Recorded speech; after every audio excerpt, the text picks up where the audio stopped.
जो स्त्री अपने पति के साथ रात में सोती नहीं है वह कान खोलकर सुन ले, बाद में पछताना नहीं पड़ेगा।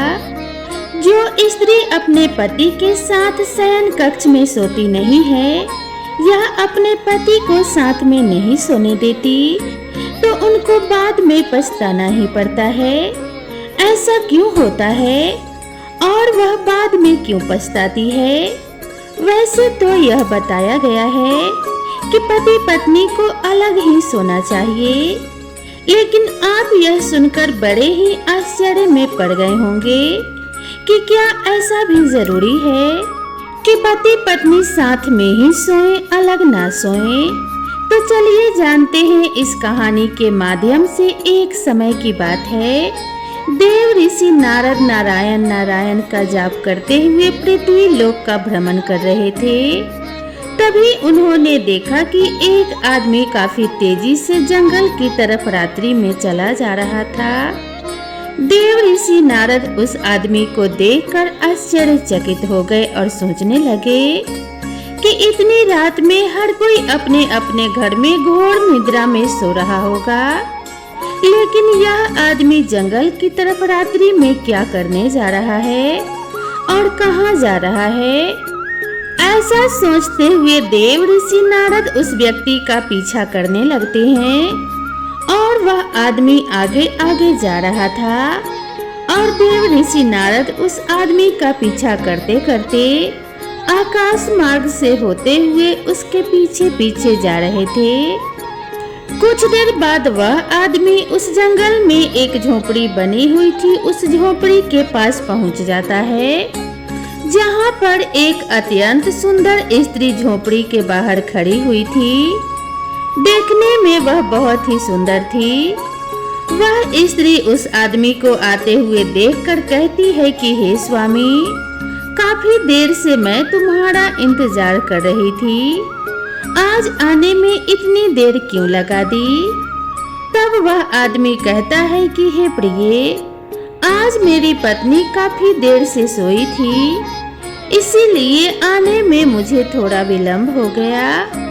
तब वह स्त्री कहती है कि कोई बात नहीं, मुझे भी आज अपने पति को सुलाने में थोड़ी देर हो गई थी, लेकिन फिर भी मैं तुमसे पहले ही आ गई थी। इधर देव ऋषि नारद उन दोनों की बातें सुन रहे थे। तभी वह स्त्री कहती है कि चलिए अब हम दोनों झोपड़ी के अंदर चलते हैं और जिंदगी का असली आनंद लेते हैं। इतना कहने के बाद वह दोनों झोपड़ी के अंदर चले जाते हैं। देव ऋषि नारद यह देखकर आश्चर्य में पड़ गए और कहने लगे, वाह रे पृथ्वी लोक की स्त्री और पुरुष, दोनों का विवाह हो गया है और फिर भी दोनों अपने अपने जीवन साथी को धोखा दे रहे हैं। इन्हें थोड़ी सी भी शर्म नहीं आती और किसी बात का भय इन लोगों को नहीं होता कि अपनी स्त्री और पति के साथ विश्वासघात करना कितना बड़ा पाप होता है। ऐसा लोग क्यों करते हैं और इसका कारण क्या है? इस घटना को देखते हुए देव ऋषि नारद के मन में कई सवाल उठने लगे और फिर इन सभी सवालों का जवाब जानने के लिए देव ऋषि नारद नारायण नारायण का जाप करते हुए आकाश मार्ग से होते हुए कैलाश पर्वत पर भगवान शिव के पास जाने लगे। कुछ ही देर बाद देव ऋषि नारद जो थे वह कैलाश पर्वत पर पहुंच जाते हैं, जहाँ पर भगवान शिव कैलाश पर्वत पर अपने आसन पर विराजमान थे। देव ऋषि नारद को आते हुए देखकर भगवान शिव कहते हैं, आइए देव ऋषि नारद, कैलाश पर्वत पर आपका स्वागत है। तब देव ऋषि नारद भगवान शिव से कहते हैं कि हे प्रभु, आपके श्री चरणों में मेरा प्रणाम। तब भगवान शिव देव ऋषि नारद से कहते हैं कि हे देव ऋषि नारद, आज अचानक ही कैलाश पर्वत पर पधारने का क्या प्रयोजन है? तब देव ऋषि नारद भगवान शिव से कहते हैं कि हे प्रभु, आज जब मैं पृथ्वी लोक का भ्रमण करने के लिए गया था तभी मैंने एक विचित्र घटना देखी। उस घटना को देखकर मेरे मन में दो विकराल प्रश्न उठ रहे हैं और इन्हीं प्रश्नों का उत्तर जानने के लिए मैं आपके पास आया हूँ। कृपया करके मेरे इन दोनों प्रश्नों का उत्तर देकर मेरी शंका का समाधान करें। तब भगवान शिव कहते हैं कि हे देवऋषि नारद, तुम निश्चिंत होकर अपने दोनों प्रश्न पूछो, मैं तुम्हारे दोनों प्रश्नों का उत्तर अवश्य दूंगा। भगवान शिव के मुख से इतना सुनते ही देवऋषि नारद कहने लगे कि हे प्रभु, मेरा पहला प्रश्न है कि कुछ स्त्रियां अपने पति के साथ सोती नहीं है, ना काम क्रीड़ा करने देती हैं। और मेरा दूसरा प्रश्न है कि मनुष्य अपने जीवन में कौन सी 3 गलतियां कर देता है जिससे उसे जीवन भर पछताना पड़ता है, और जो लोग वह गलतियां नहीं करते उनका जीवन हमेशा खुशहाल बना रहता है। मनुष्य को अपने जीवन में कौन से 3 कार्य कभी नहीं करने चाहिए। तब भगवान शिव देवऋषि नारद के मुख से इतना सुनते ही कहते हैं कि हे देवऋषि नारद, आज तुमने बड़ा ही उत्तम प्रश्न किया है जो समस्त मानव कल्याण हेतु अत्यंत ही महत्वपूर्ण है। इस प्रश्न का प्रत्येक उत्तर मनुष्य को एक बार अवश्य जानना चाहिए, क्योंकि कुछ लोग जवानी में कुछ गलतियों के कारण अपने संपूर्ण जीवन को बर्बाद कर लेते हैं, और जो लोग अपनी जिंदगी को खुशहाल बनाना चाहते हैं उन्हें यह बातें जानना अति आवश्यक है। अब मैं तुम्हें एक महत्वपूर्ण और ज्ञानवर्धक कथा के माध्यम से सभी प्रश्नों का उत्तर बताने वाला हूँ। तुम इस कथा को बड़े ही ध्यान पूर्वक सुनना। भगवान शिव के मुख से इतना सुनते ही देवऋषि नारद कहने लगे कि हे प्रभु, आप कृपा करके उस कथा को मुझे सुनाइए। मैं आपको वचन देता हूँ कि मैं इस कथा को शुरू से लेकर अंत तक अवश्य सुनूंगा, और इस कथा का प्रचार मैं समस्त लोकों में जाकर करूंगा। फिर भगवान शिव कथा सुनाना प्रारंभ करते हैं और कहते हैं कि हे देवऋषि नारद, प्राचीन समय की बात है, विराट नगर में बहुत ही सामान्य जीवन जीने वाला एक किसान रहता था, जिसका एक पुत्र था। उसका नाम था मोहन। वह किसान बहुत धनवान था। उसके पास बहुत सारा धन था, क्योंकि किसान खेती के कार्य में काफी मेहनत किया करता था, इसीलिए उसकी फसल काफी अच्छी आती थी और बहुत सारा अनाज भी पैदा होता था। कुछ अनाज को वह बाजार में बेच देता था, जिससे उसके पास पैसे हो जाया करते थे, और कुछ पैसे घर में रख लेता और कुछ पैसों से अपनी जरूरतें पूरी किया करता था। किसान अपने पुत्र मोहन से बहुत ही ज्यादा प्रेम करता था और उसे आजादी भी उसने खूब दे रखी थी, इसीलिए मोहन काफी बर्बाद हो गया था, क्योंकि कहते हैं कि अधिक आजादी पुत्र को नहीं देनी चाहिए। संतान को अधिक आजादी ही उसको बर्बाद कर देती है और गलत रास्ते पर जाने पर मजबूर कर देती है, क्योंकि ज्यादा आजादी पुत्र के लिए हानिकारक होती है और एक दिन वह गलत रास्ते पर पहुंच ही जाता है, जैसा कि मोहन पहुंच गया था। मोहन जो था वह गलत संगत के कारण जुआ खेलने लगा था और इतनी कम उम्र में ही अपने काम वासना को शांत करने के लिए वह वेश्याओं के पास भी जाने लगा था। एक दिन इस बात का पता किसान को चलता है कि मेरा पुत्र वेश्याओं के पास जाने लगा है और जुआ भी खेलने लगा है और शराब भी पीने लगा है। इसका खर्चा बहुत ज्यादा बढ़ गया है, अब कोई उपाय करना ही होगा। फिर किसान ने सोचा अब मुझे अपने पुत्र का विवाह कर देना चाहिए, क्योंकि जब इसका विवाह हो जाएगा तो घर में इसकी पत्नी आ जाएगी। तो जितने भी यह गलत कार्य कर रहा है, हो सकता है पत्नी इसे समझा दे और अपने पत्नी की बात मानकर हो सकता है यह सही रास्ते पर आ जाए। यह सोचकर किसान ने अपने पुत्र मोहन का विवाह करवा दिया। विवाह होने के बाद मोहन घर में ही रहने लगा, क्योंकि उसकी पत्नी अत्यंत सुंदर और रूपवान थी। कुछ समय बाद मोहन के माता पिता वृद्धा अवस्था में पहुंच गए। वे बूढ़े हो गए और एक दिन ऐसा आया कि वह दोनों दुनिया को छोड़कर चले गए। भगवान शिव आगे कहते हैं कि हे देव ऋषि नारद, असली कहानी तो अब यहाँ से शुरू होती है। मोहन की पत्नी अत्यंत सुंदर थी, इसीलिए मोहन की काम वासना तो शांत होने लगी थी, परंतु मोहन की जुआ खेलने की आदत नहीं गई थी। इसीलिए जुए में सारी संपत्ति मोहन हार गया और अब उसके पास बिल्कुल भी धन नहीं था और न ही कोई उसके पास हुनर था।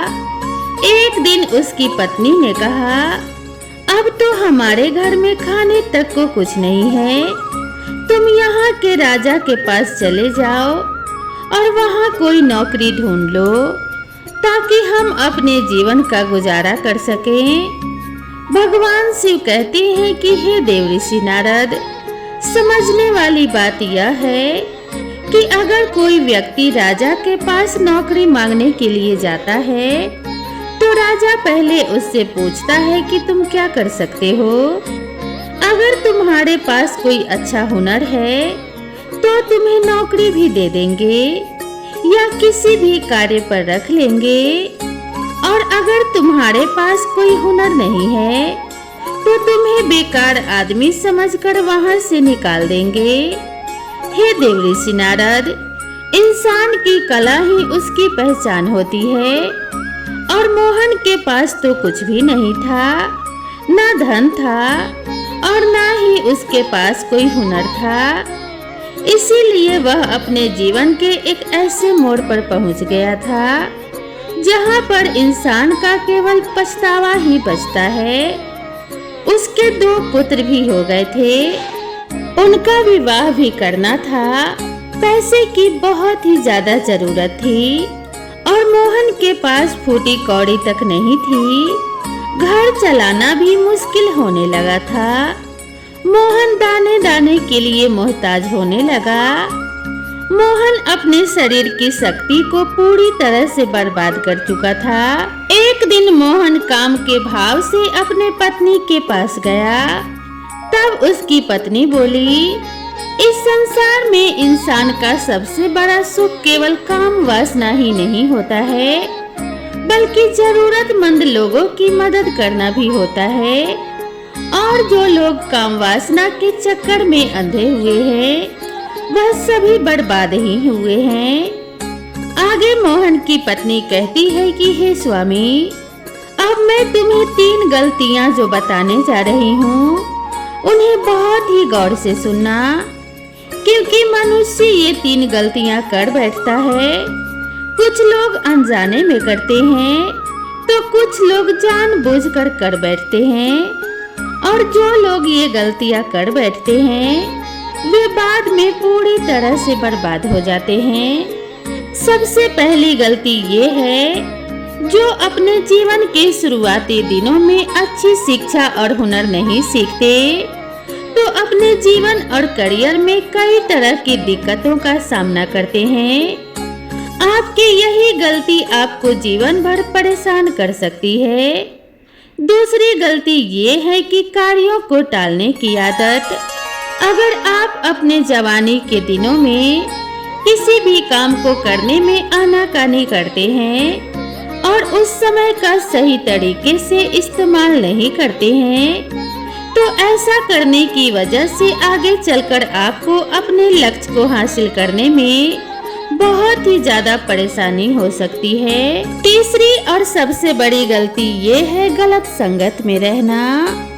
अपने जवानी के दिनों में गलत संगति में पड़ जाना और बुरी आदतों की लत लगा लेना आपको आने वाले समय में तरक्की करने से रोक देगा और आपको बर्बादी की ओर ले जाएगा।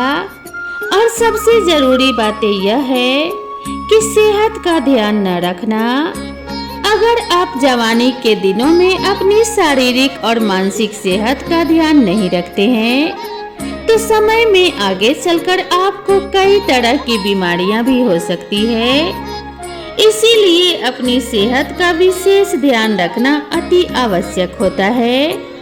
मोहन की पत्नी मोहन से आगे कहती है कि हे स्वामी, तुमने तो अपने जीवन की शुरुआत ही गलत तरीके से कर ली, इसीलिए आज हम लोगों को इस तरह की दिक्कतों का सामना करना पड़ रहा है।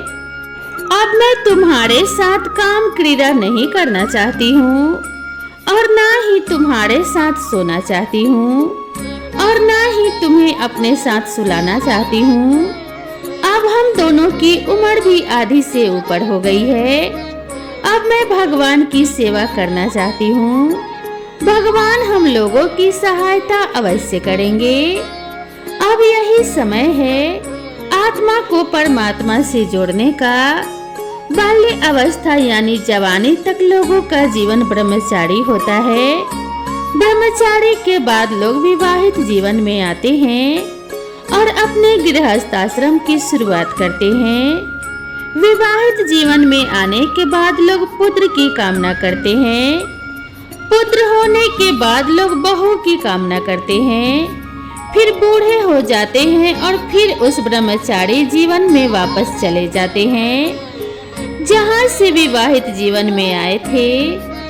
इसीलिए अब ब्रह्मचारी जीवन में जाना ही बेहतर है। जिस तरह युवा अवस्था को बर्बाद किया है उसी तरह वृद्धा अवस्था को लोगों को बर्बाद नहीं करना चाहिए। पूजा पाठ भजन कीर्तन आदि करना चाहिए और अपने आप को बर्बाद नहीं होने देना चाहिए। अब तो तुम समझ ही गए होगे कि मैं तुम्हारे साथ काम क्रीड़ा क्यों नहीं करना चाहती हूँ और तुम्हारे साथ क्यों नहीं सोना चाहती हूँ। अब हम लोगों का केवल एक ही लक्ष्य अपने बच्चों का विवाह कर देना। तुम काम क्रीड़ा को भूलकर मेहनत पर ध्यान दो। एक दिन भगवान हम लोगों की जरूरत सुनेगा। आगे भगवान शिव कहते हैं कि हे देव ऋषि नारद, उस मोहन की पत्नी ने सही कहा था। जो लोग मुझसे सच्चे मन से जुड़ जाते हैं उन्हें कभी कोई चीज की तकलीफ हो ही नहीं सकती। फिर क्या होता है, उस औरत को एक बूढ़ी औरत मिल जाती है और वह बूढ़ी औरत जो थी अपना सारा धन संपत्ति मोहन की पत्नी को दे देती है और उसी के घर में रहने लगती है और कहती है कि मेरे पास कोई पुत्र नहीं है, तुम ही मुझे संभाल लो। मुझे 2 वक्त की रोटी मिल जाए, इतना ही मेरे लिए काफी है। फिर वह बूढ़ी औरत मोहन के घर पर ही रहने लगती है। मोहन ने अपने दोनों लड़कों का विवाह भी कर दिया और हंसी खुशी से पूरे परिवार में रहने लगा। अब भगवान शिव कहते हैं कि हे देव ऋषि नारद, उस बुढ़िया के धन से मोहन का जो परिवार था उसमें काफी सुधार आ गया। उसके घर में धन भी हो गया, लेकिन वह जो मोहन था थोड़े गलत रास्ते पर पहुंच गया। उसकी पत्नी ने उसके साथ सोने से मना कर दिया, काम क्रीड़ा करने से भी मना कर दिया। भगवान शिव आगे कहते हैं कि हे देव ऋषि नारद, इसीलिए मोहन दूसरे रास्ते पर निकल गया, जो रास्ता मोहन के लिए बहुत ही गलत था, जिसे आप देख करके आ रहे हो। मोहन जो था वह एक स्त्री के प्रेम जाल में फंस गया था, क्योंकि उसकी जो स्त्री थी ना तो उसके साथ सोती थी और ना ही उसे सोने देती थी और ना ही उसकी काम वासना को शांत करने के लिए उसके साथ काम क्रीड़ा करती थी। अपनी काम वासना से पीड़ित होकर वह जो मोहन था दूसरी स्त्री के प्रेम के जाल में फंस जाता है। और रात्रि में अपने पत्नी को सुलाने के बाद गांव से बाहर एक झोपड़ी में जाकर उस स्त्री के साथ अपनी काम वासना को शांत करने के लिए उसी झोपड़ी में काम क्रीड़ा करता है। काम क्रीड़ा करने के बाद दोनों अपने अपने घर चले जाते हैं। भगवान शिव कहते हैं, हे देव ऋषि नारद, मेरे कहने का मतलब है कि स्त्री को यह भी नहीं करना चाहिए, एकदम से इस तरह से अपने पति का त्याग नहीं करना चाहिए जिस तरह से मोहन की पत्नी ने कर दिया था। क्योंकि एकदम से जो स्त्री अपने पति के साथ सोना छोड़ देती है और उसके साथ काम क्रीड़ा करना बंद कर देती है तो उसका जो पति है वह गलत रास्ते पर निकल ही जाता है। क्योंकि अपने पति को धीरे धीरे सही रास्ते पर लाया जा सकता है, एकदम से नहीं लाया जा सकता। अब मैं स्त्रियों के लिए 3 महत्वपूर्ण बातें बताता हूँ जो स्त्री को कदापि नहीं करना चाहिए। नंबर 1, स्त्री को अपने पति के साथ रात्रि में विश्राम करना, उसके साथ सोना बिल्कुल बंद नहीं करना चाहिए, एकदम अपने पति के साथ सोना नहीं छोड़ना चाहिए। और जो स्त्रियां अपने पति के साथ रात्रि में सोने से इनकार करती हैं और बंद कर देती हैं तो वह जो पति है फिर दूसरी स्त्रियों की तलाश में निकल ही जाता है। इसीलिए स्त्री को चाहिए कि अपने पति के साथ रात्रि में सोने का त्याग ना करे। स्त्री को यह भी चाहिए कि अपने पति के साथ काम क्रीड़ा करना भी बंद ना करे। जो स्त्री अपने पति के साथ काम क्रीड़ा नहीं करती है, एकदम से उसे बंद कर देती है तो पति व्यभिचारी बन जाता है और वह पराई स्त्री के साथ व्यभिचार करने लगता है। क्योंकि स्त्री जो है वह अपने पति को व्यभिचार करने से बचाती है। जो स्त्री अपने पति की सारी इच्छाएं पूर्ण करती है और एक दिन सही रास्ते पर लाकर के उसे खड़ा कर देती है तो वही स्त्री उत्तम मानी जाती है। और जो स्त्री अपने पति से शारीरिक संबंधों का त्याग कर देती है तो वह स्त्री अपने पति के व्यभिचारी होने की दोषी कहलाने लगती है। इसीलिए हर स्त्री को चाहिए कि वह अपने पति के साथ काम क्रीड़ा करे और अपने पति की काम वासना को भी शांत करे ताकि उसका पति पराई स्त्री के चक्कर में व्यभिचार न कर पाए। नंबर 3, स्त्री को चाहिए कि उसका पति यदि काम वासना में अधिक लिप्त रहता है तो धीरे धीरे उसे सही रास्ते पर लाए, उसे अच्छी अच्छी भगवत चर्चाएं सुनाए, अच्छा अच्छा सत्संग करवाए और जहां भगवान की चर्चाएं चलती हो वहां उसे लेकर जाए ताकि उसको दूषित बुद्धि में सुधार आ पाए और वह धीरे धीरे सही रास्ते पर आ जाए, भगवान का भजन कर पाए और भगवान का तप कर पाए। तभी पति पत्नी का जीवन सफल होता है। ऐसा नहीं है कि स्त्री तो भगवान के भजन में लिप्त हो गई और पति व्यभिचार करने लगा और पति का उसने शारीरिक संबंधों से बिल्कुल त्याग कर दिया। पति व्यभिचार के मार्ग पर पहुंच गया और खुद स्त्री भगवान के भजन में लिप्त हो गई तो यह भी गलत है।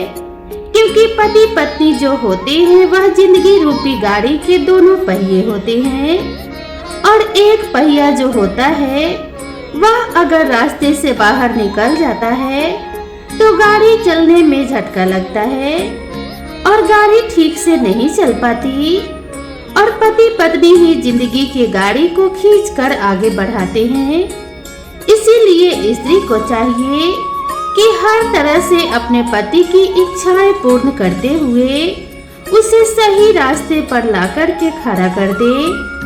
ऐसी जो स्त्रियां करती है वह स्त्रियां इस समाज में सर्वश्रेष्ठ कहलाती है और अपने पति को गलत रास्ते पर जाने से रोक लेती है और व्यभिचार करने से भी बचा लेती है।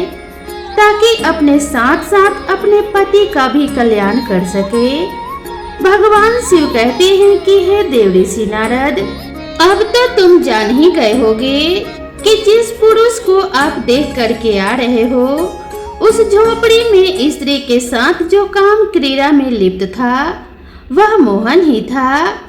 जो उसकी स्त्री ने उसके साथ शारीरिक संबंधों से बिल्कुल ही अपना मुंह मोड़ लिया था। ना तो उसके साथ सोई थी और ना उसके साथ काम क्रीड़ा करती थी। अपनी काम वासना को शांत करने के लिए मोहन जो था वह पराई स्त्री के साथ व्यभिचार करने में लिप्त हो गया, जिसे आप देख करके आ रहे हैं। देव ऋषि नारद अपने प्रश्नों का उत्तर जानकर बहुत प्रसन्न हो जाते हैं और नारायण नारायण का जाप करते हुए वहां से प्रस्थान कर जाते हैं। तो दोस्तों, आप सभी को पति पत्नी के रिश्ते की यह सच्ची कहानी कैसी लगी कृपया कमेंट करके जरूर बताएं। और इसी तरह की नई नई कहानियों के लिए और नए नए वीडियो के लिए मेरे चैनल से जुड़े रहें। तो मिलते हैं इसी तरह की नई और ज्ञानवर्धक कहानी के साथ। तब तक के लिए नमस्कार।